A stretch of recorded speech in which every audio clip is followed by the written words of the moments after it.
Boa tarde, cá estamos para mais uma edição de Visão de Jogo. A uma jornada do final do campeonato, ainda não há campeão e Benfica e Sporting continuam na luta pelo título. Não foi um grande jogo, na minha opinião. O derby foi emocionante, claro, mas não acho que tenha sido particularmente bem jogado, tirando alguns minutos, alguns momentos, e estiveram mais relacionados com jogadores do que com equipas. Mas isto foi a minha opinião e deixo já aberto para vocês contestarem. Mas aquilo que está, no entanto, em aberto é a última jornada. Uma outra jornada em que o Benfica vai jogar a Braga e o Sporting recebe o Vitória. O Vitória que, depois de perder com o Farense, vai precisar de pontuar, em princípio, porque há também ao mesmo tempo um Farense-Santa Clara, e pontuando Santa Clara, o Vitória, para conseguir um apuramento europeu, terá que pontuar em Alvalade. Não sei se isto torna mais fácil ou mais difícil o jogo para o Sporting, porque é um jogo que o Sporting terá que ganhar para ser campeão, depois de ter conseguido jogar com o empate na Luz. Foi importantíssimo. Eu acho que até agora o jogo do título foi o jogo com o Gil Vicente, porque de facto permitiu ao Sporting jogar com esse empate na Luz, numa altura em que o Benfica pressionava muito e o Sporting já não saía. Mas agora eu penso que, se vocês estiverem de acordo, podemos analisar também o derby, naturalmente, e o que foi o jogo, mas olhar sobretudo a próxima jornada, perspectivando já aquilo que está na cabeça de todos, que é sábado às 6 da tarde, esse Sporting Vitória, também o Braga Benfica, claro, mas esse Sporting Vitória, e até que ponto há margem para este Vitória poder chegar ao Alvalade e conseguir os seus objetivos, primeiro, que é conseguir conquistar o 5º lugar e com isso tirar um título ao Sporting. A Sofia hoje não está aqui presente por razões tático-técnicas nos estúdios, mas está disponível para prestar o seu depoimento e falar de futebol como gosta. Sofia, como vês este último Sporting Vitória? Antes de mais, boa tarde. Só fazer aqui uma declaração de interesses para os mais criativos. Não estive nos festejos no estádio José Alvalade depois do derby e também não estive em nenhuma tasca até altas horas. Esta voz é mesmo de uma amigdalite. Mas tens provas disso? É sim, é a tua palavra. E vamos acreditar, vamos ter em conta a tua palavra. E peço desde já desculpa, obviamente, se tiver de tossir ou qualquer coisa assim do género, porque pode acontecer. Okay. Olha, deixa-me até aí estás desculpado. Deixa-me começar por dizer que concordo em absoluto contigo no que concerne à avaliação do jogo. Acho que o jogo acabou por... Na verdade, não é uma questão de desiludir, porque acho que ninguém estava com as expectativas muito elevadas em relação à qualidade do jogo, à qualidade exibicional das equipas, mas de facto acho que foi o clímax do que aconteceu esta temporada, tanto com o Sporting como com o Benfica, e posso até já cingir-me aqui ao Benfica de Bruno Lage e ao Sporting de Rui Borges. Foi um bom resumo desse lado, porque eu acho que as equipas foram fraquinhas sempre naquilo a que se predispuseram, ou seja, quando o Benfica teve mais bola e foi mais acutilante, digamos assim, nas ações ofensivas, mostrou-se ser uma equipa em primeira instância muito dependente de Di Maria para desequilibrar e numa segunda instância com poucas ideias. Quando teve de defender, também foi uma equipa que deixou muitos espaços, nomeadamente dentro do seu bloco, como aliás tem vindo a acontecer. O Sporting foi uma equipa que conseguiu primeiramente encontrar Gyökeres e a partir daí fez um golo, mas depois disso pouco ou nada se viu do Sporting em termos ofensivos, mesmo nos momentos em que o Sporting transitou, em que se calhar uma melhor definição por parte dos seus jogadores poderia ter dado um resultado mais tranquilo, mas não foi eficaz nem muito capaz em transição ofensiva, e em organização defensiva, apesar de ter defendido muito tempo, não defendeu particularmente bem, e só mesmo o poste é que salvou o Sporting de mais uma vez perder pontos, depois de, neste caso perder pontos não, ir mesmo à derrota, depois de se preocupar em demasia com o lado defensivo do jogo, porque aquela bola no poste de Pavlidis poderia ter perfeitamente entrado e se calhar estávamos aqui a falar de um desfecho completamente distinto. Portanto, concordando com a tua análise, acho que há coisas positivas a destacar do ponto de vista individual. Primeiro, Yulman, porque sem ele creio que o Sporting não tinha conseguido resgatar pelo menos o empate da Luz. Na segunda parte foi o jogador que aguentou a equipa toda, tanto tendo mais a bola em alguns momentos, se é que isso se pode dizer, sem parecer uma hipérbole, mas foi ele que tentou pausar o jogo do Sporting em algumas circunstâncias, foi ele que defensivamente, mesmo condicionado com o amarelo, foi a todas, ganhou faltas, segurou bolas, ganhou duelos, quer dizer, foi um fasto completamente na equipa do Sporting. Depois 2 exibições também do lado do Sporting, a de Gyökeres na primeira parte, que eu acho que foi muito pouco egoísta, ao contrário do que às vezes parece ser, e conseguiu fazer de bolas quadradas redondas, bolas que vinham completamente sem vantagem, ele ganhava-as vezes sem conta, enquadrando os colegas de frente para o jogo, também muito bem no lance do golo, muito bem em encontrar os colegas quando ganhava vantagens no corredor esquerdo. Portanto, acho que foi uma primeira parte muito completa do Gyökeres, apesar de estar mais escondido no segundo tempo, mas deveu-se sobretudo à estratégia coletiva da equipa.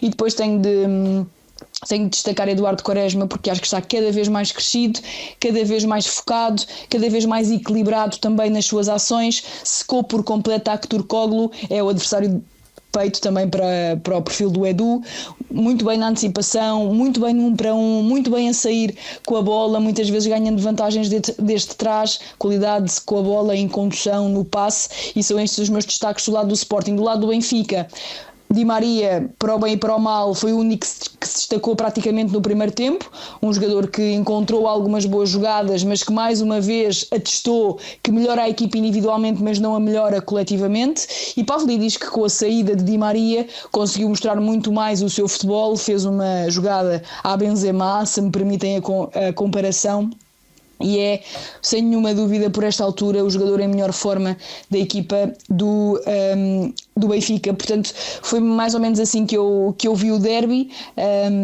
e este é o meu primeiro comentário. Mas consegues perspectivar naquilo que eu estava a lançar também, aquilo que poderá ser o jogo com Vitória? Luís, eu acho que, tendo em conta o que o Sporting vem apresentando em termos de qualidade futebolística, acaba por ser muito arriscado se alguém achar que isto está a ganho.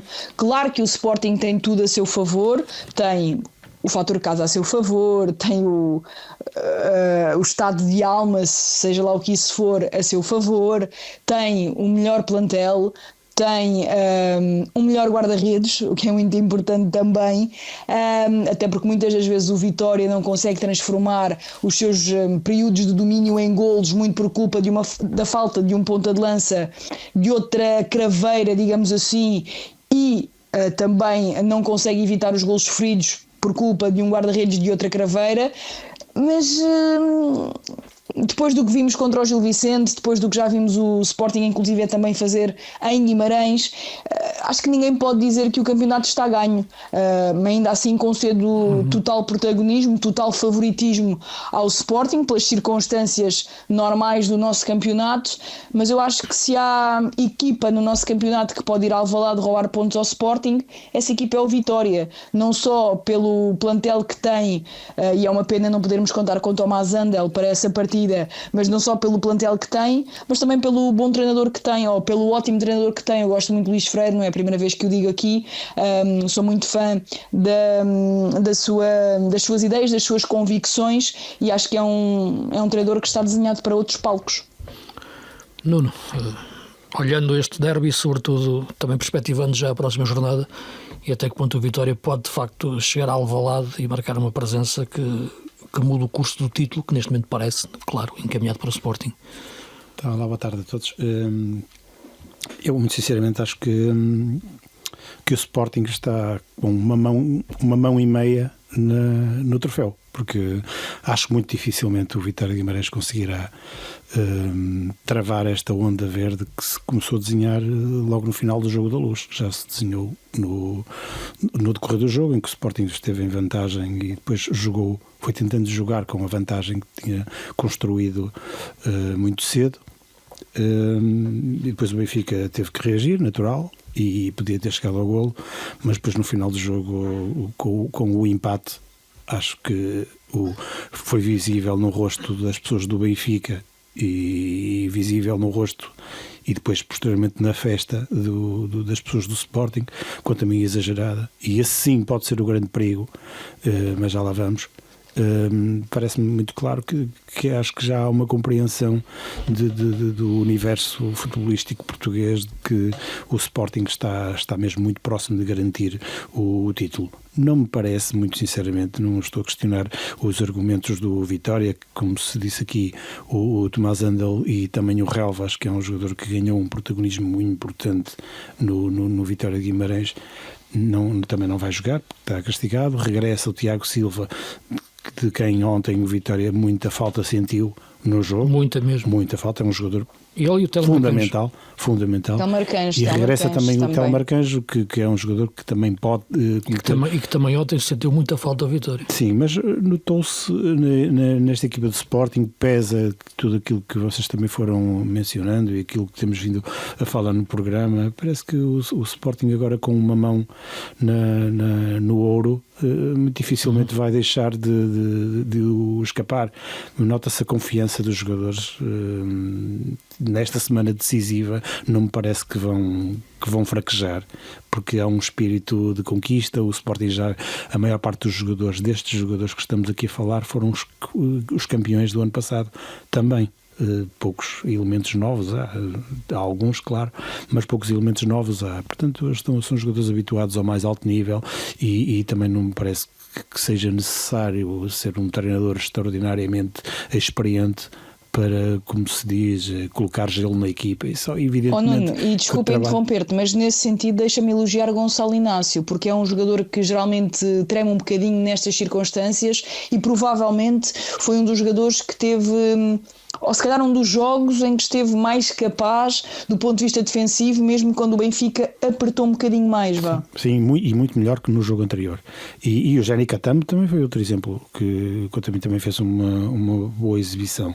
Mas não me parece, muito honestamente, que o Sporting, com tudo na mão para ser campeão, e que vá facilitar no último jogo, e mesmo o Vitória de Guimarães tendo ambições ainda para chegar para garantir um lugar nas competições europeias, não me parece que tenha argumentos para contrariar esta toada. Que uma equipa, quando chega à última jornada e depende de si mesma para ser campeão, vamos ver os registros históricos, não é só de Portugal, de toda a Europa. Quantas vezes é que aconteceu a equipa que está em desvantagem reverter uma situação destas? Em Portugal aconteceu uma vez. Sim, uma ao vez. Dortmund aconteceu ainda há bem pouco tempo. Ao Dortmund aconteceu, mas estamos a falar do Dortmund, de um campeonato alemão em que não há este desnível que nós temos aqui falado em termos de competitivos entre os grandes e os outros. Portanto, estamos a falar embora de uma essa liga... partida tenha sido perdida com o Mainz e se calhar numa correlação direta, não haja assim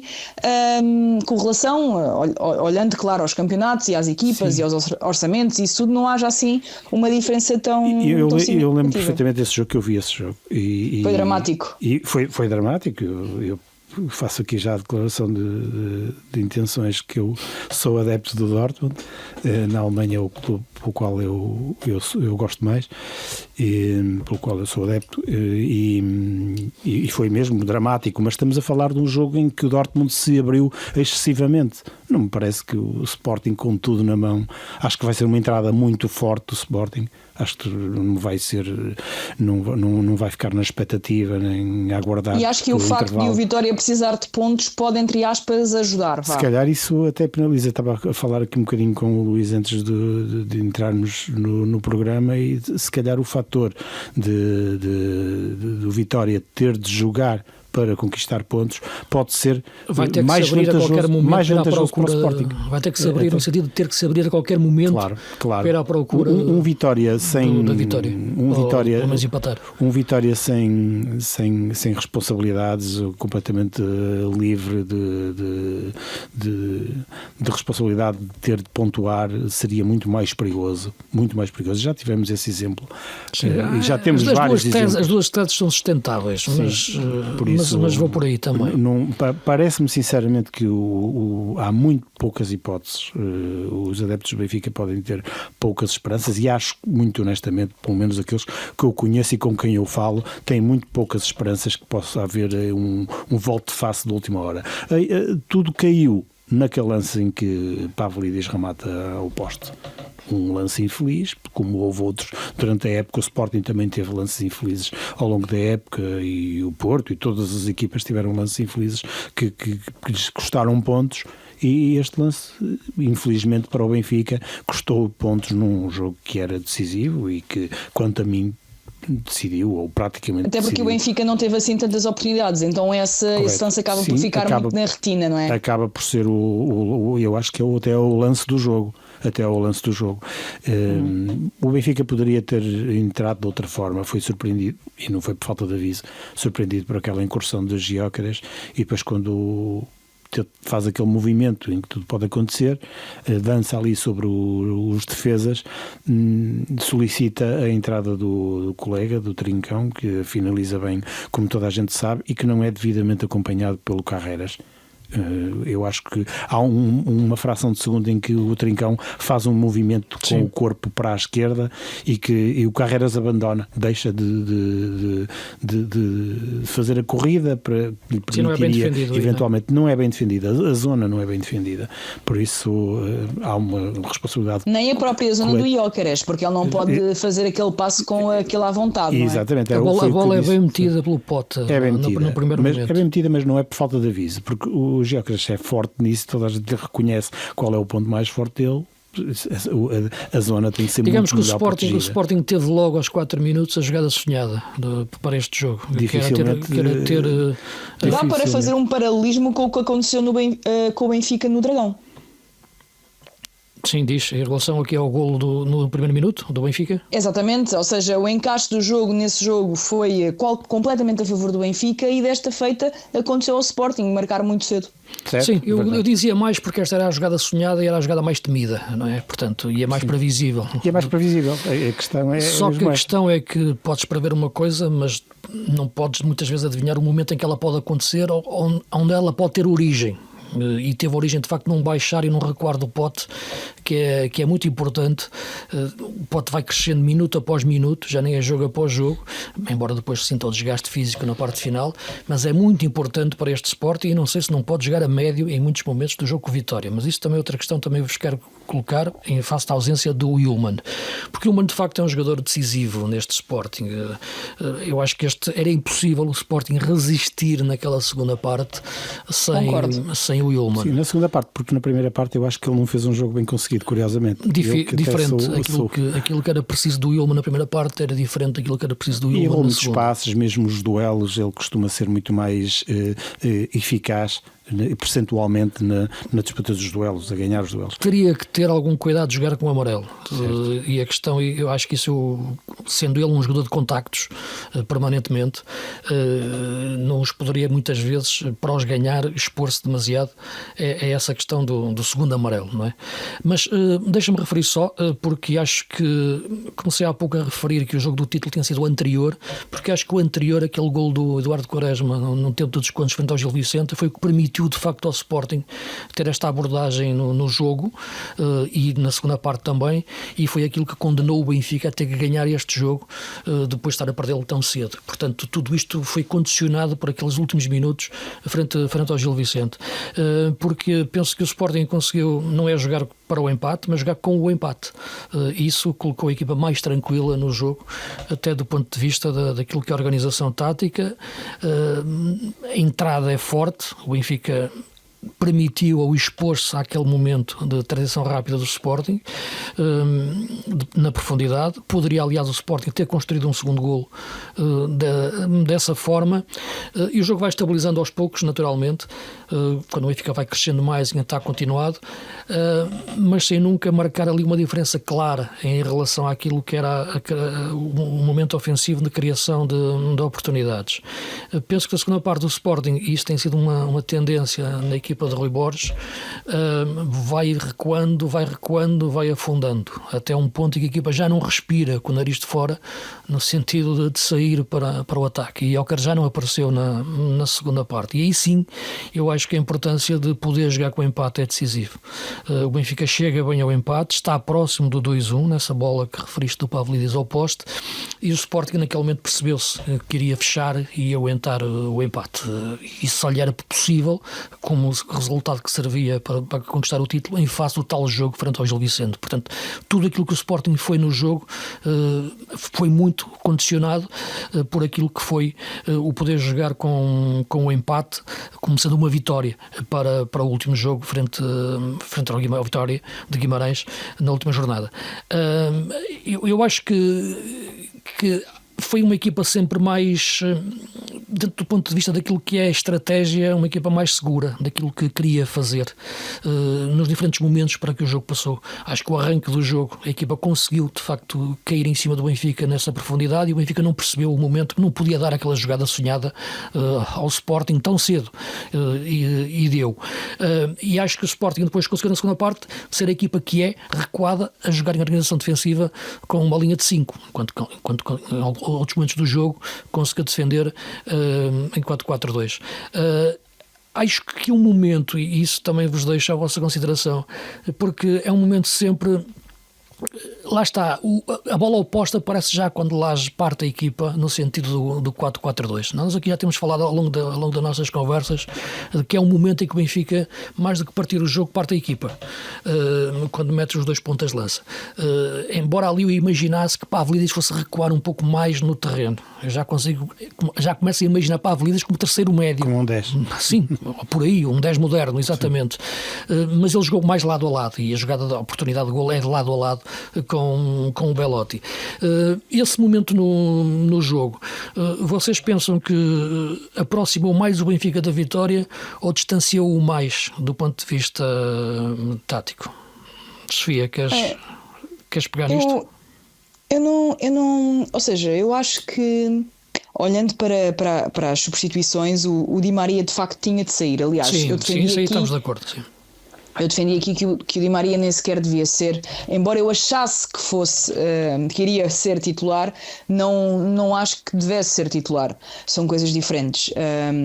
Eu já tinha essa opinião antes do jogo com o Porto, mas depois as circunstâncias do jogo também acabaram por beneficiar a própria exibição do Di Maria, mas neste caso foi ao contrário. As circunstâncias do jogo não beneficiaram nada a permanência de Di Maria no 11. É um jogador que eclipsa os outros que estão perto de si, até o próprio Aktürkoğlu, que se vinha associando mais a Pavlidis, que vinha até melhorando a sua tomada de decisão em campo aberto, sobretudo, foi um jogador demasiado apressado na primeira parte. Por acaso, há essa coincidência, o lance do golo do Trincão é sucedido de um cruzamento sem qualquer critério de Aktürkoğlu à esquerda, e há um duelo ganho na grande área por parte de um jogador do Sporting, e a bola depois vai cair no pote que lança imediatamente o Gyökeres. Ou seja, os ataques do Benfica com Di Maria à direita e Aktürkoğlu à esquerda esquecem-se de Pavlidis. Os ataques terminam muito rapidamente, são coisas muito rápidas. Tudo é feito para apressar o jogo, tudo é feito para partir o jogo, porque de facto depois o Benfica, envolvendo esses jogadores na frente, depois não tem obviamente estabilidade para a transição defensiva e para a própria organização defensiva. E nesse sentido acho que Lage leu na perfeição a entrada de Sheldrup, que aliás, pelo seu perfil, é um jogador que traz muito mais problemas ao Eduardo Quaresma do que o Aktürkoğlu. Desencaixou as marcações naquele momento em que entrou completamente, cria muito mais dúvidas, até porque o Sheldrup é um jogador com mais do que uma mudança, ao contrário do Aktürkoğlu. No caso da entrada do Belotti, que foi para a saída do Tomás Araújo, baixando a Auschwitz para lateral direito. Sim, minuto 71. Minuto 71, exatamente. Eu acho que o Benfica já estava dono do jogo, dono no sentido da posse. Sim. O Benfica já era a equipa que estava por cima nesse sentido. E não é acho que não é nenhuma novidade, não é notícia sequer, que o Bruno Lage procure no aumento dos avançados aproximar-se do golo, porque já foi assim na primeira passagem pelo Benfica. Eu lembro-me de um jogo em que o Bruno Lage acabou com 4 pontas de lança. Portanto, ele acredita e continua a acreditar que o facto de colocar mais homens na frente e a carregarem a linha defensiva do adversário pode ajudar a sua equipa a aproximar-se da baliza contrária, sendo que o Belotti é um jogador que realmente tem outro tipo de características comparativamente com o Pavlidis, passa pelo Gonçalo Inácio de uma forma absolutamente parecia manteiga, não é? Mas é um jogador que, para dar sequência às jogadas, não tem a mesma capacidade técnica, a mesma leitura de jogo, tem mais debilidades, e portanto eu não estou certa de que o Belotti tenha ajudado propriamente a equipa do Benfica. E para mim, a partir dos 75 minutos, 76, 75 minutos, o jogo ficou completamente partido. Completamente partido, Luís. E foi quando o Sporting ainda teve mais espaços, isso é algumas vezes com perigo. O Sporting não conseguiu matar o jogo, mas o Benfica também não. Foi uma sucessão de más decisões. Eu acho que, sim, acabou por conseguir matar o jogo taticamente, no sentido em que retirou o que de melhor tinha. Ok, a equipa poderia ficar mais perigosa se a bola entrasse dentro da área e os dois pontas de lança se juntassem numa jogada. Podia acontecer e o golo podia ter acontecido assim. Mas desfez o meio campo, porque para entrar Belotti saiu um médio, não é? Portanto saiu Aursnes do meio campo, não saiu do jogo porque foi para a lateral, portanto o Tomás Araújo é que saiu. E o Aursnes, com a entrada de Sheldrup, estava a ser um jogador importante no meio campo do Benfica. Sim, exato, é o que eu quero dizer, a equipa estava a combinar melhor o jogo. O momento que tu referiste, que quando entrou o Belotti o Benfica já estava por cima do jogo, exatamente, estava por cima do jogo porque estava por cima do meio campo. O Yulman estava sem expor demasiado a contactos, porque era ele que aguentava aquele meio campo do Sporting, aguentava o jogo pelos colarinhos quase. Depois ali o Rui Borges tirou o Zeno de Basto para meter o Morita a ver se aguentava um bocadinho mais a bola, mas acho que não lhe correu bem essa ideia. Não, o Morita entrou mal. Exato. Já tinha entrado mal no jogo anterior. Agora, mas a ideia conceptualmente foi esta, agora não lhe correu bem. Mas o que eu quero dizer é que o Benfica já estava por cima naquele momento sobre o Sporting e estava por cima no sentido de controle do jogo. Ou seja, Luís, concordas com isto? Mesmo que o lance tivesse dado golo, a entrada do Belotti não foi inteligente? Eu acho que não foi inteligente porque desfez o meio campo. Penso que não foi a melhor, tem sido provado isso. O Benfica estava por cima do jogo. Há aqui um pormenor que eu acho que é importante referir, é que o Aursnes, quando o Di Maria está em campo, é obrigado a ser a sombra de Di Maria, a ser o contramovimento do Di Maria. E quando o Di Maria sai e o Aktürkoğlu passa para a direita, o Aursnes consegue ser muito mais ele. Sim, isso estava a ajudar o Benfica. Eu acho que a equipa consegue ser mais equipa quando tem de facto a ligação Florentino, Cockchu, Aursnes e depois os extremos envolverem-se bem num jogo fora-dentro com a subida dos laterais, sobretudo o Carreiras. Lá está, aquilo que te referia, e acho que a equipa estava por cima naquele momento, só que a voragem do Lage ir à procura do golo, e percebe-se que um estádio que empurra naquele momento, ele sente que vendo um Sporting cada vez a afundar mais e assustado, que pode meter um ponta de lança e que isso vai colocar a equipa mais próxima do golo, coloca talvez mais próxima da baliza porque a voragem de chegar à baliza em jogo direto é maior, é tudo mais depressa, como tu referiste, a equipa não fica mais rápida, fica mais apressada, digamos assim, o que não é a mesma coisa, futbolisticamente falando é muito diferente, e perde o melhor momento enquanto equipa a jogar. Claro que tudo isto é falar do jogo, porque outra coisa seria o resultado. De repente, a bola de Pavlidis bate no poste e entra, poderíamos encontrar aqui um grande golpe tático de Lage. Mas não era assim. A jogada podia ter dado a vitória, a mudança não dava o jogo. Portanto, uma coisa é dar o resultado, outra coisa é dar o jogo. E foi o momento em que o Sporting, eu acho que conseguiu respirar um pouco em relação àquilo que estava a ser o sufoco naquela segunda parte.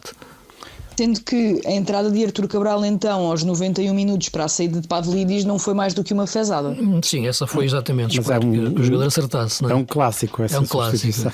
Mas não sei se partilhas desta ideia, desta visão.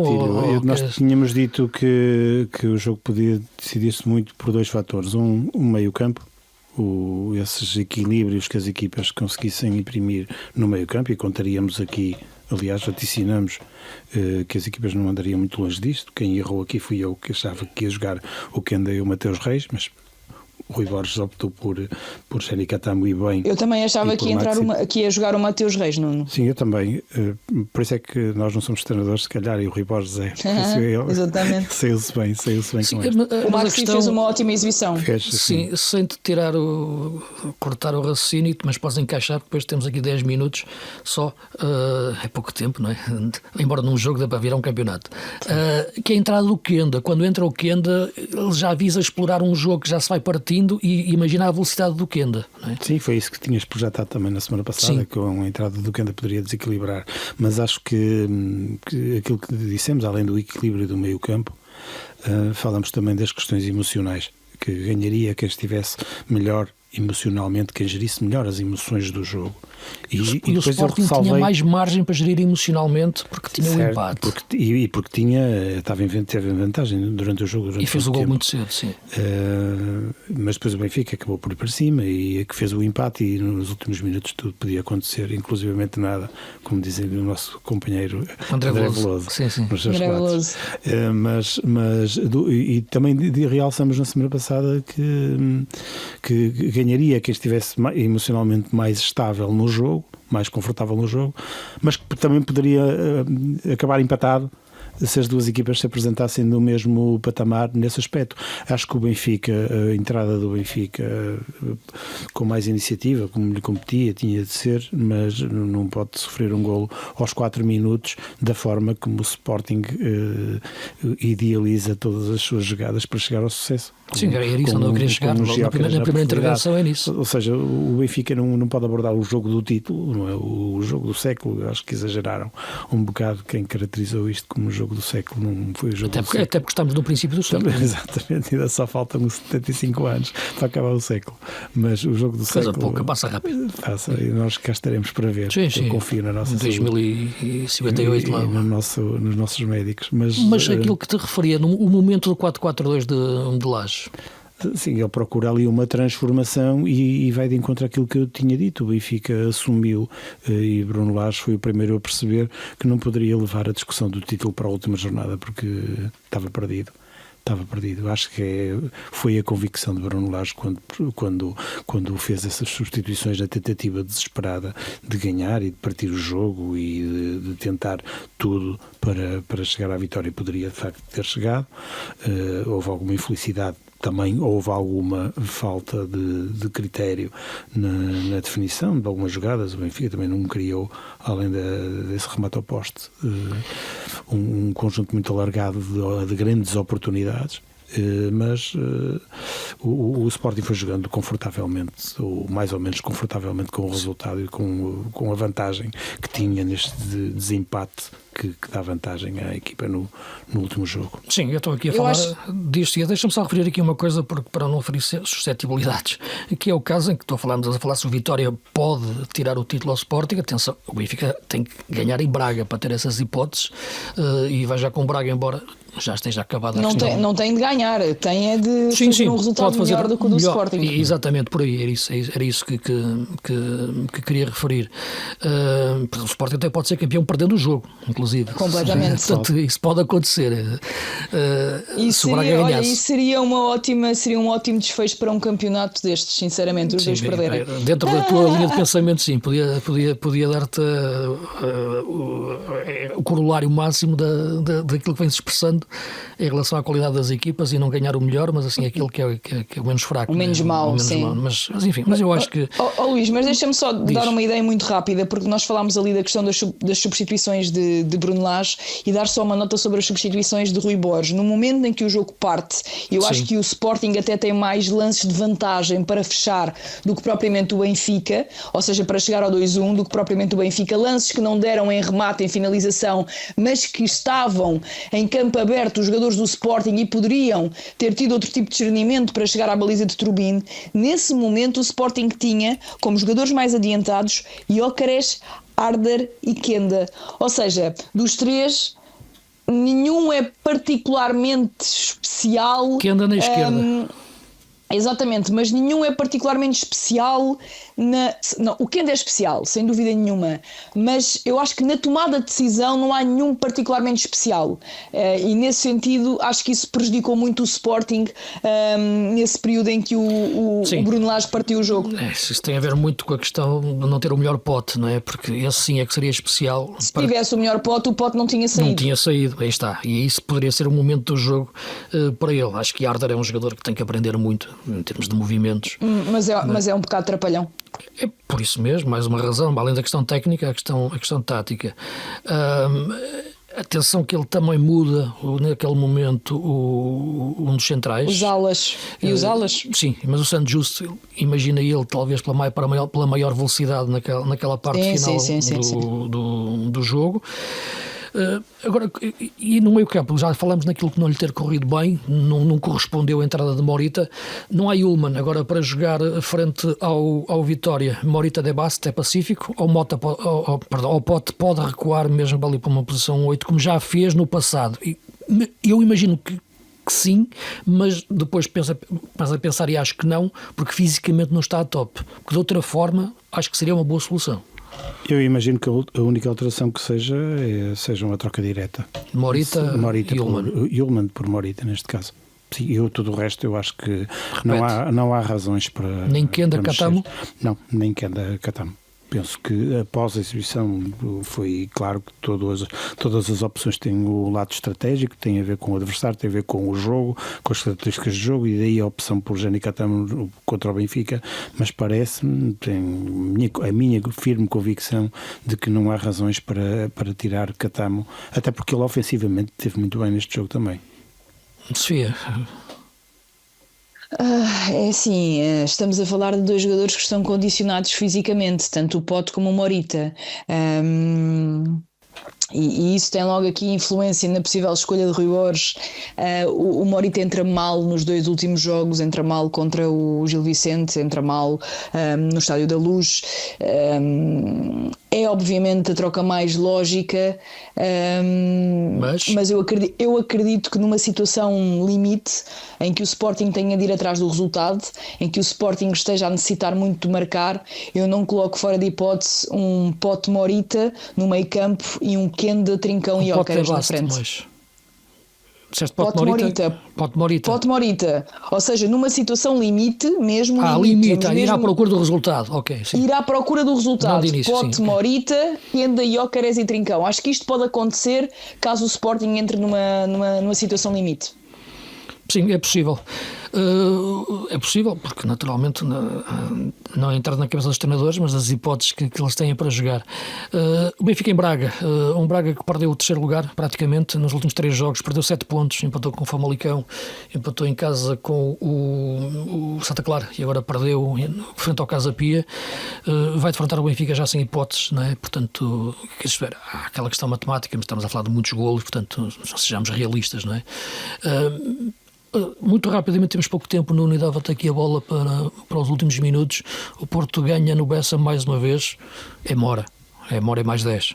Sim, é Mora. É Mora, sobretudo é o gênio de Mora, é a criatividade, e é um aspecto curioso que poderemos aqui realçar, que ele no final do jogo, com aquela humildade que lhe reconhece e que esperemos que já é maior de idade. Já é maior de idade, aliás a nossa manchete hoje é maior e vacinado, realmente, exatamente. Porque ele vacina os adversários e tem uma maturidade que realmente ele já parecia maior quando tinha 15 ou 16 anos, já o via jogar e ele já parecia maior de idade, mas é tudo isto, Mora, e no final aquela humildade de lhe dizer que vi o espaço, rematei e tive sorte porque a bola bateu na trave. Ele tem sorte muitas vezes. Tem sorte demasiadas vezes, não é? Por acaso, ele todas as semanas tem sorte. E há quem tenha azar muitas vezes, não é? Certo. Depois estou a falar de jogadores. Sim. E eu era capaz de arriscar que isso tem um bocadinho a ver com a habilidade técnica de cada um. Exatamente, a feitiçaria, fantasia ou feitiçaria. Não estaria muito longe da verdade. Já agora, só para dar continuidade à nossa brincadeira, mais uma assistência do Francisco Moura. É verdade. É verdade, tens razão. É verdade. É o Moura que entrega aquela bola de bandeja. É só encostar. Mesmo. Pois. É só encostar no ângulo. Disto ninguém fala. Os comentadores já dizem Rodrigo Moura, já confundem, e Francisco Mora. Certos comentadores, não és tu, Luís? Exatamente, também não venho para aqui para... mas é... Mora no País das Maravilhas. É tudo Picasso vai ao futebol. E realmente eu não concordo quando dizem que já não há adjetivos. E todos os adjetivos são sempre poucos para qualificar Mora, porque é um jogador muito acima. Continuando a falar do campeonato, estávamos a falar da vitória do Porto no Bessa 2-1 frente a um Boa Vista, que voltou a ter novamente a sua atitude competitiva. Stuart Baxter 4 jogos, ganhou 2, os que eram confrontos diretos, ganhou nas Aves e em Faro, perdeu com o Sporting e agora perdeu com o Porto. Ali, eu estava a comentar o jogo e de facto a quantidade foram 12 vezes que os jogadores do Boa Vista ficaram fora de jogo. Só o Bozenic foram 8 ou 9. Sim, bastantes. Porque o Porto defendeu a lá Barcelona, não é?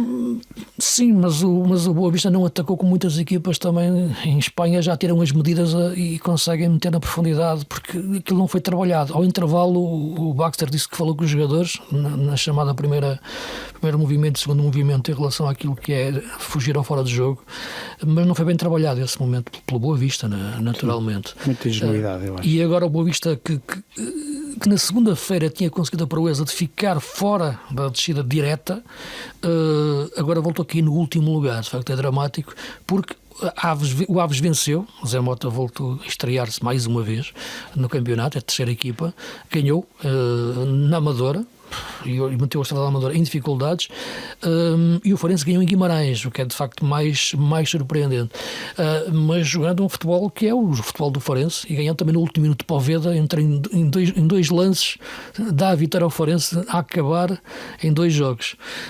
Nuno, não te vou pedir para me dizeres quem é que vai descer, quem fica em salva e quem fica no play-off, mas neste momento eu olhando o que é que as equipas estão a jogar, eu vejo um crescimento do Farense nos últimos jogos.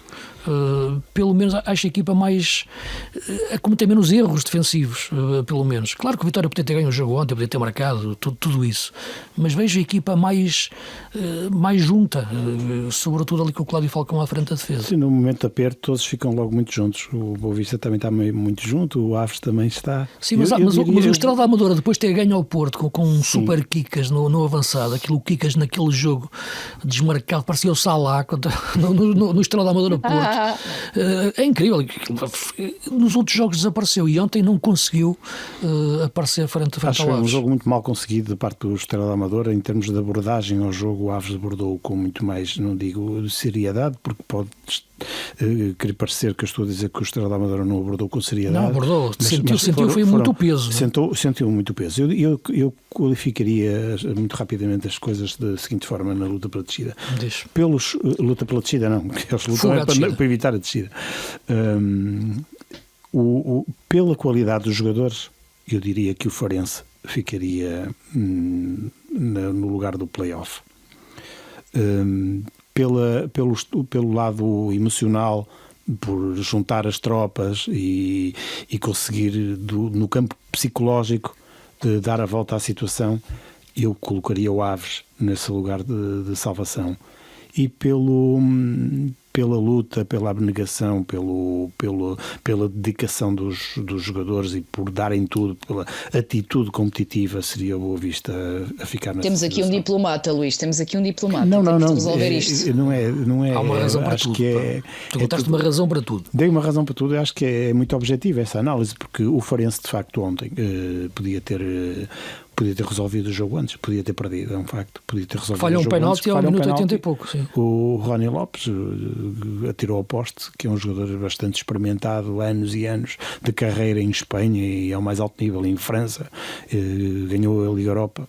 Como é que se explica aquela... pouco no Sevilha, vocês viram o jogo, o Vitória não é que até criou logo uma oportunidade nos primeiros minutos flagrantíssima, não é? Sim, algumas oportunidades na primeira sim, mas parte. A primeira é uma coisa incrível, uma defesa algumas. do guarda-redes, ela vai no poste, mas a equipa sente muito de facto a ausência do Tiago Silva, porque a equipa não consegue pensar bem durante o jogo e depois, claro, entrou a ansiedade, o nervosismo. É muito dependente do Tiago Silva e depois e tudo isso tem transfere para a forma de jogar, não é? Há esse lance que é um bom passo do Rui Costa, mas uma grande passo do Rui Costa do Borevkovic. É mal defendido.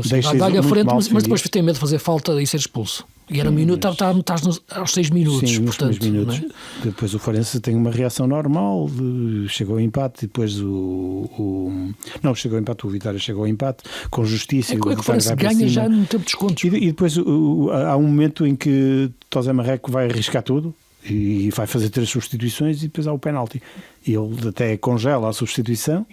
E sim, depois falha ao penalti e depois faz de facto essas substituições. E um dos jogadores que entra faz lembrar faz lembrar, com as devidas comparações, e nem estou sequer a comparar o Jardel quando jogava no Porto e no Sporting. A bola, estavam em treinos, esta história já é conhecida, já foi contada, estavam em treinos, acabava quando um jogador marcasse gol, quando uma das equipas marcasse gol nas balizas pequenas. A bola batia em 4 jogadores, batia no Jardel, em qualquer parte do corpo e entrava. E o Poveda, neste momento, é esse jogador do Forense. Não bate em qualquer lado, porque o gol da semana passada é um gol extraordinário. E este é um bom gol. Ele também, mas ele ganha um ressalto antes. Ganha um ressalto para ele. Ou seja, são esses jogadores com um estrelinha. Querias o Poveda de início, é o que querias dizer, não é? Eu acho que sim. Eu acho que um jogador que depois desequilibrou o jogo da semana passada tem aquele ela, ou ele treina muito mal durante a semana, não o conheço, e os treinos são à porta fechada, não nos permitem observar nada do que acontece nas equipas, portanto não podemos dizer se o jogador treina mal, temos que acreditar naquilo que os treinadores vão dizendo e para o bem ou para o mal, e dizem que lhes interessa também, mas... Sim, repara que o ataque do Farense tem o Rui Costa como ponta de lança, o Marco Matias e o Rony Lopes, é um bom ataque, portanto é natural que ele não seja titular também, não é? Sim, é um bom ataque, mas eu acho que um jogador... É esta dimensão. Eu acho que tem a ver muito com a projeção psicológica que o jogador tem. Se eu lidero uma equipa, já percebi. Próximo jogo, Forense Santa Clara, titular? Eu acredito que possa ser, mas ou é lançado aos 80 e resolve. Ao não ter sido titular neste jogo do Vitória, já não arrisco nada.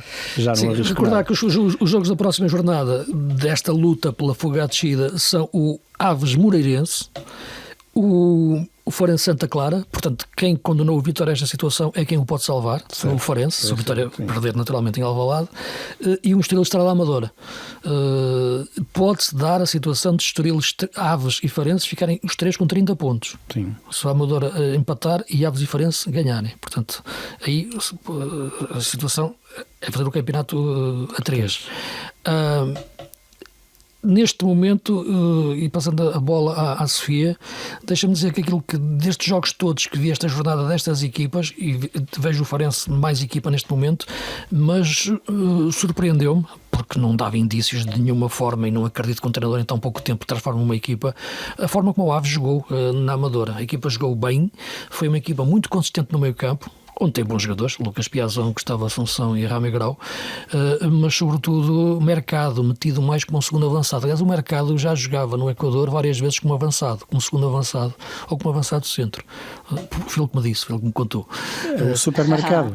Sim, mas a verdade é que o Mota gritava muito com ele para não se encostar à linha e vir dentro, jogar perto de Zé Luís, que o Zé Luís ia mobilizar os defesas, os 3 centrais do Amador, e que ele ia aproveitar algumas oportunidades, alguns espaços. E apareceram, de facto, em função disso, com o Kiki Afonso a fazer o corredor esquerdo.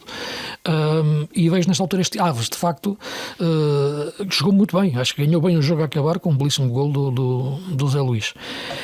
Sofia, não queria-te passar a bola olhando para este drama da luta pela fuga à permanência, à descida, desculpa. Como é que vês estas 4 equipas? O Boa Vista ainda tem hipóteses, né? Embora poucas.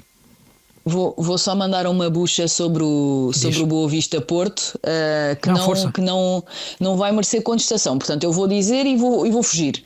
Então. Que é, sem contar com o jogo na casa do Estrela da Amadora, independentemente do brilharete dos golos que Rodrigo Mora tem marcado, eu acho que o melhor jogador do Porto está a ser Fábio Vieira.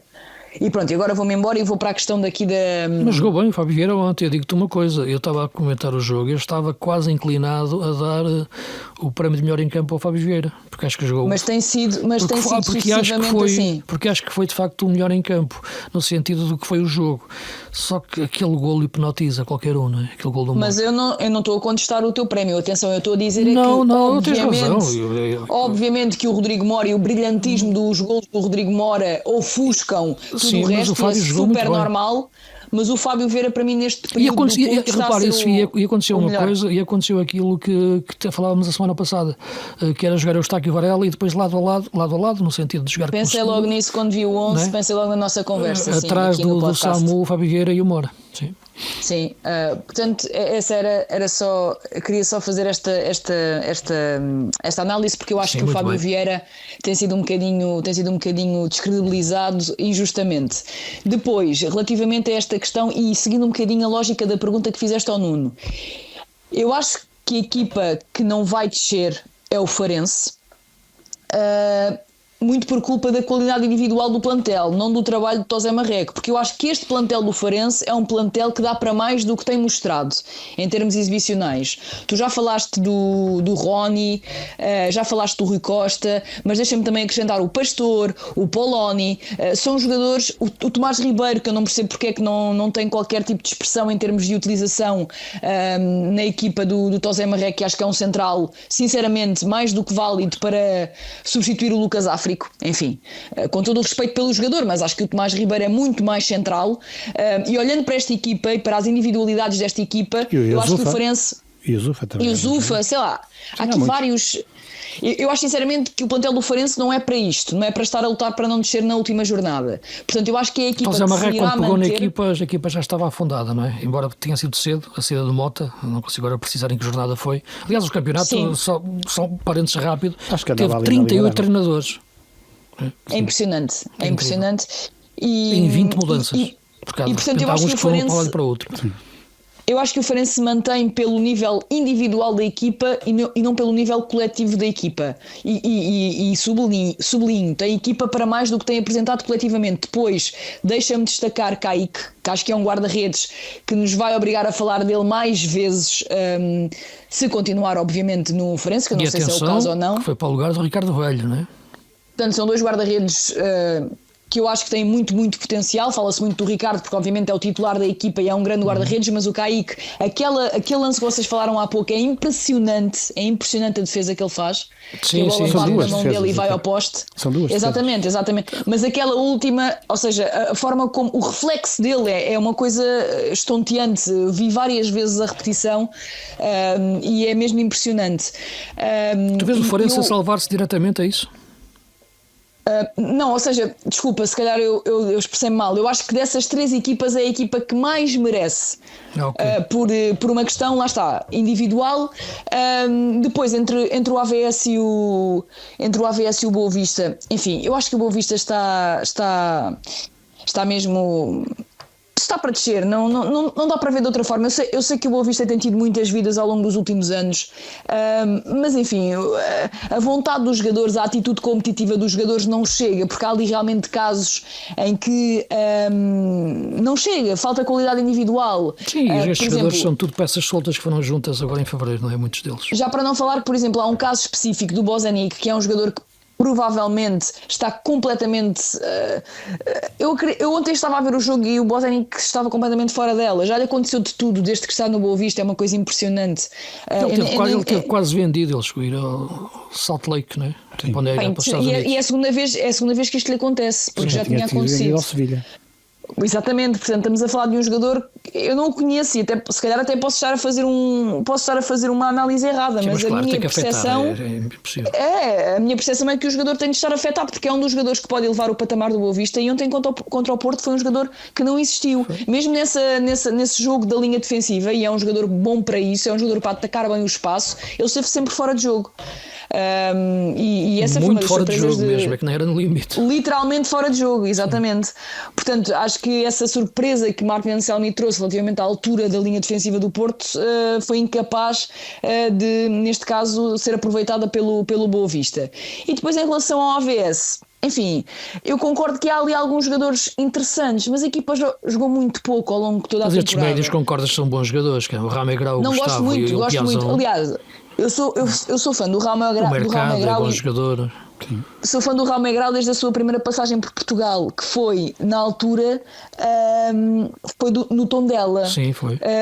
E na altura, inclusive, eu tive a oportunidade de entrevistá-lo e pela sua formação, mas não só, é um jogador de formação Real Madrid, mas é um jogador que é completamente fora da curva naquele plantel. Percebe-se logo, quando é que ele toca na bola, percebe-se logo que está ali o grau, porque ele tem o timing, tem a temporização, tem a variabilidade de passe, é muito inteligente em termos posicionais, está muito longe de ser o médio da porrada, como se costuma dizer, mas é muito bem, é muito inteligente quando se posiciona. Depois o Lucas Piazon, para mim é o melhor jogador da equipa, também é um jogador que já estamos habituados a eles desde o Rio Ave de Carlos Carvalhal, fez aí uma época espetacular, se calhar a melhor da sua carreira. O Piazon é um jogador do Chelsea, não é? Que foi contratado no início de carreira, não é? Portanto, estamos a falar de um jogador cujo talento não tem qualquer tipo de, não leva qualquer tipo de contestação. Agora, a equipa em si, eu acho que se olharmos para toda a temporada, não jogou melhor do que o Farense em termos exibicionais. O coletivo, digamos assim, foi de muitos fogachos. Diz-me uma coisa, Sofia, que depois temos pouco tempo. Há aqui o Estrela da Amadora. O Estrela da Amadora ganhou aquele jogo ao Porto, parecia que ia ser o jogo da salvação. Neste momento, eu falei na hipótese de existir um empate a 30 pontos, o Aves e o Farense vencerem os seus jogos, e fica aí exposto o Estrela da Amadora, que tem 29 e que vai jogar no Estoril, que jogando em casa tem tudo para ganhar esse jogo, mas logo se verá. O Estrela dá-se melhor com equipas que assumem. Mas deixa-me só dizer, é que se o Estrela empatar e ficarem os 3 com 30 pontos, quem deixa é o Estrela. Exatamente. No campeonato a 3. Portanto, muito provavelmente o Estrela, para se salvar, terá que ganhar no Estoril. Eu acho que o Estrela se dá melhor contra, neste caso, se irá dar melhor contra o Estoril do que se deu com o AVS, porque eu acho que o Estrela se dá melhor com equipas que assumem o jogo de forma declarada e que pretendem jogar, como aconteceu, por exemplo, com o Porto. Aplica ali uma pressão interessante e é uma equipa ambiciosa na forma como pretende roubar a bola e onde quer roubar a bola, e depois ativa jogadores com uma verticalidade bastante acentuada, caso do Jovane, o próprio Kikas, que é um jogador que joga muito melhor a atacar o espaço do que quando tem de fazer outro tipo de movimentos. O Banza também é esse tipo de jogador. Portanto, eu vejo o Estrela se calhar mais confortável no jogo contra o Estoril do que no encaixe do jogo, digamos assim, contra o Estoril do que contra o AVS. Agora, sei lá, é claro que é tudo muito relativo, e o Estrela também deu N tiros nos pés. Estamos a falar de uma equipa que constrói supostamente uma identidade com o Filipe Martins, e é o regresso, e é isto e é aquilo, e passado poucos jogos estava na rua, portanto. Pois, isto de facto, este ano a questão dos treinadores leva-nos a outro debate, porque enfim, é medo, é desespero, é falta de política desportiva, é tudo junto que leva a estas tantas trocas. Aqui o jogo que apetece mais ver destes todos aqui, este Farense Santa Clara, porque o Santa Clara pode jogar aqui uma qualificação europeia, e eu já disse aqui várias vezes, independentemente do juízo de valor que se possa fazer, a gostar mais ou menos do estilo de jogo do Santa Clara, acho que é um grande trabalho que está a ser feito ali pelo Vasco Matos e pelaquela equipa toda, pela forma competitiva como jogam e por aquilo como conseguem fazer pontos e aguentam de facto os jogos, às vezes de uma forma que já lhes vai a fugir e conseguem agarrá-los. O jogo em Braga foi um dos casos, e acho que este jogo Farense Santa Clara, diria que também está à medida do Santa Clara, do contra-ataque e depois aguentar atrás, ter a organização defensiva como base e ter o espaço de um Farense que tem que ganhar para poder surpreender no contra-ataque. Não achas, Nuno? Acho que esse jogo até pode ser o mais partido, e daí de falares de ser talvez mais partido, é mais partido no sentido do Estrela da Amadora, do Santa Clara às vezes no contra-ataque, porque o Santa Clara não deixa partir jogos. Mas o Farense provoca isso. E tem que provocar. Agora não acho que o Santa Clara caia nisso. Atenção que o Santa Clara faltam-lhe 5 titulares para este jogo, que viram todos amarelo, todos, incrível. Todos os jogadores que estavam em risco levaram amarelo no jogo Famalicão.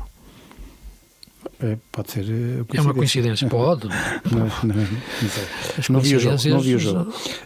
Mas eu vi, mas é que de facto é incrível. O último foi o MT, ele nem queria acreditar muito bem no que estava a acontecer. Sim, acredito que o Estrela da Amadora tenha com a pressão de pontuar com um Estoril, que é possível que roda ali alguns jogadores também e que possa ter alguma vantagem, até porque a tem do ponto de vista pontual, neste momento 2 pontos acima. E pode-se dar um dado curioso que não sei, não conheço e não é divulgado, e ainda bem, faz parte da esfera pessoal de cada um, não conheço os contratos que o José Mota faz, mas se está previsto um prémio de permanência, ele pode ganhar 2. Não tenhas dúvida que está. Não, mas ele pode ganhar 2. Pode ganhar o do Forense e o do Aves. O do Forense já não sei se pode ganhar, não sei como é que estará o contrato. Mas agora este no Aves, sim, rescindiu 2 jogos. Mesmo tendo rescindido, é possível que se mantenha esse prémio, porque lembro há uns anos um treinador que saiu da meio da época e tinha um prémio e no final da época recebeu, portanto foi ele que me contou isso. Está no contrato, há que pagar. Foi o Vítor Oliveira. Sendo que mas o Vítor até nem que fosse um cêntimo, não se grande saudade do Vítor. Do Moreirense, por isso é possível porque os objetivos ainda não estão concretizados e pode-se dar aqui esse caricato, essa situação do Mota a receber a dobrar, portanto o Mota está a torcer primeiro do Vítor no Moreirense estava quase a subir quando ele saiu. Sim, estava praticamente a subir, foi o Tony que acabou. Foi o Tony Conceição. Sim. Foi. Sofia, ias dizer alguma coisa? Força. Não, ia só dizer que na segunda liga também está tudo ao rubro. Está incrível, o Vizela perdeu a subida no último minuto com um autogol incrível, frente ao Portimonense. Certo, e neste caso ao que tenho que te dizer, desculpa. Diz. A liga acabou por nos brindar com os horários espetaculares para essa última jornada, porque realmente os jogos vão disputar-se, esses jogos importantes vão disputar-se muito tarde. Sexta-feira à noite. Os 3 jogos da subida na sexta-feira à noite. Sim. Futebol com talento, não é? Futebol com talento. Vai ser, assim, a segunda liga vai, e os jogos que vão decidir a permanência. Atenção que está um Passos de Ferreira a jogar para não descer à Liga 3, voltou a perder em casa com o Felgueiras e está neste momento em zona de play-off, e está entre o Passos de Ferreira e o Oliveirense. Esses jogos serão às 2 da tarde de sábado, portanto esses 2 jogos em que o Passos de Ferreira joga em Viseu e o Oliveirense com o Felgueiras. E é incrível de facto aquilo que está a acontecer ao Passos. Mas deixa-me dizer, em relação à segunda liga, muito rapidamente, que a equipa que eu acho que joga melhor é o Alverca. Sim, nas últimas semanas do grande Vasco. Muito bem, a equipa joga muito bem, um futebol apoiado, com qualidade. Tem um médico adoro, que é o Eduardo Ageu, joga muito bem, e acho que a equipa ganhou em Tondela com uma maturidade e uma qualidade enorme. Sofreu gol no primeiro minuto e deu a volta. Quando o Vasco pegou na equipa, a equipa estava bem cá em baixo, portanto... Sim, isso aconteceu também com o Vizela. O Fábio Pinheiro, quando pegou naquilo, aquilo estava em 10º, 8 ou 9 ou 10 pontos, porque de facto a aposta nos espanhóis foi uma coisa sem pés nem cabeça no Vizela. Temos aí uns treinadores engraçados para acompanhar nos próximos tempos, em termos de carreira, eu acho. Sim, o Vasco Botelho de Costa já era um treinador a acompanhar desde que ganhou a Liga Revelação. Sem dúvida. Aliás, eu acho que um dos grandes erros do Estoril na altura foi não ter subido o Vasco para a equipa principal, depois do feito que ele faz era a Liga Revelação, tudo certo, mas era um treinador da casa. Acho que tinha sido muito mais inteligente ter ficado com ele na equipa principal do que ter na altura contratado o Bruno Pinheiro. Eu falei na questão das 20 trocas, haverá mais uma, mas só vai acontecer mesmo na última jornada, não é? Porque já percebemos, o Petit vai sair do Rio Ave, mas ainda vai fazer o último jogo. Eu acho que isto reflete aquilo que é neste momento a indefinição do Rio Ave enquanto clube, para fazer um plantel que o treinador queira e não um plantel que os investidores queiram. Digo eu. O Marianaki chateou-se com o Espírito Santo e despachou o Petit. Deve ter sido isto, mais ou menos. Sim, estamos no domínio da loucura, não é? Com aquilo que vimos acontecer no final do jogo do Nottingham Forest. Mas do Petit, o que é que tu concordas com aquilo que eu referi? Quando se fala de... O Petit não ia fazer uma equipa à sua imagem? Não, e nunca fez. Nunca fez. Mas não poderia fazer na próxima época, por isso sai. Nunca conseguiria fazer. Sim, acredito que seja vontade mútua. Eu acredito que Petit, não tendo argumentos para poder escolher jogadores com o perfil que ele tanto gosta e o Petit é um treinador de trabalho feito. Estão ali bons jogadores, alguns que são aqui clubes atirados um bocado com um saco, mas muitas vezes, e nós jogadores. Falamos aqui da época do Rio Ave ter sido uma desilusão. Eu acho que também foi, em termos de resultados, em termos de classificação, para avaliar que os jogadores têm, mas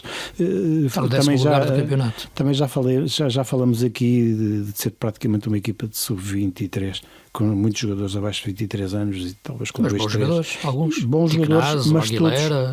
todos novos, todos sem identidade, sem conhecimento do futebol português. Acho que não há ligação entre eles, é como parece. Exato, e nem há ligação entre eles, nem há ligação àquilo que é o típico jogar do Petit e a típica forma que ele tem de apresentar e o perfil do jogador à Petit, que como se sabe é muito específico. E acho que quando se fala de projetos do futebol português, e isto deve ser uma reflexão aprofundada de toda a gente que manda no futebol português, e não deve-se partir só de jornalistas e de comentadores, acho que deve partir também das mais altas instâncias do futebol português. Quando se fala de um projeto, temos um investidor importante do estrangeiro, e o investidor é aquele que nós vimos fazer aquela figura ontem no final do jogo do Nottingham Forest.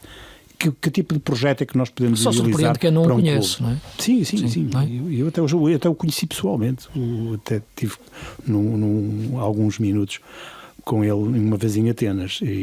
Mas quando o tipo de perfil do investidor, o investidor, há regras, e há escrutínios, há teorias que estão no papel e que infelizmente não são passadas à prática, de verificar todo o histórico e de criar condições e verificar qual é uma análise exaustiva aos investidores que entram no futebol português. Não basta só mostrar o cadastro, há uma leitura exaustiva não é o cadastro, do seu passado. É o dinheiro que está na conta. Mas infelizmente é isso mesmo, Sofia, que estás a falar. A grande questão é que tem dinheiro, tem capacidade financeira para entrar, não interessa a sua proveniência, não interessa se tem ideias maquiavélicas ou mas ideias na nova lei das sociedades anónimas esportivas isto estava contemplado. Está na lei das sociedades esportivas. Isso tem que ser fiscalizado. Está regulamentado. Portanto, isso é uma má aplicação da lei, porque a lei existe. Até do governo. E o governo também, mas também não há uma devida inspeção dos órgãos governamentais. É verdade, é a aplicação da lei, não é a lei que está mal feita, é essa a aplicação. Há muito a ganhar no futebol português, que é a tal fábrica de produção de talento. É verdade, temos muito talento, mas também há muito a fazer nos gabinetes para que esse talento possa ser potenciado. Nas breves, Luís, só para terminar, quero dar um toque nestas breves. Ancelotti no Brasil e Xabi Alonso no Real Madrid. Portanto, já temos aqui pontos de interesse para um futuro a curto prazo. Sinceramente, entusiasma-me mais o Xabi Alonso no Real Madrid do que o Ancelotti. A mim também, até porque pode ser que para o ano seja mais fácil para o Real ganhar algum jogo ao Barcelona. Sim, eu sei que aqueles jogos do Barcelona é quase bullying em relação ao Real Madrid. Não, acho que a questão do Ancelotti no Brasil é uma coisa que reflete a desorientação que há no futebol brasileiro, mas isso seria outro debate. Dava um programa, porque não está em causa o Ancelotti, já ganhou tudo, mas reflete a falta do Brasil conseguir resolver os seus problemas neste momento e quer encontrar alguém que venha de fora e que, com uma varinha mágica, resolva um problema. Quer um Salvador. Exatamente. Estamos em cima, mas vamos voltar a este tema, teremos oportunidade. Estamos em cima, portanto, da hora. Só de referir já agora, porque já temos novo Papa, não é? que está eleito. A Igreja Maradoniana queria aqui, em meu nome, saudar a eleição de um novo Papa americano. Esperemos que consiga ter mais lucidez do que o presidente americano, do ponto de vista daquilo que são os direitos fundamentais. Também não é grande fasquia, Luís. Não é, vai dizer isso ao resto do mundo. E já agora este país também. Mas, portanto, a Igreja Maradoniana saúda o nosso Papa, o novo Papa, mas continuaremos fiéis àquilo que é o nosso Deus. Porque la pelota não se mancha, né? E bom dia da reflexão para todos já. Bom dia da reflexão, pensem bem, mas parem de pensar quando encontrarem a melhor solução. E não digo mais nada porque senão arrisco-me a dizer coisas que não devo dizer no dia da reflexão, porque as pessoas podem ouvir o programa no dia da reflexão. Pois, exatamente. Ok, 26 de Abril sempre. Ok, já. Um grande abraço a todos. Sigam-nos na vossa plataforma preferida, em podcast. Sigam-nos também na página YouTube do Jogo e nos sites da TSF e do Jogo. Um grande abraço. O futebol esteja convosco.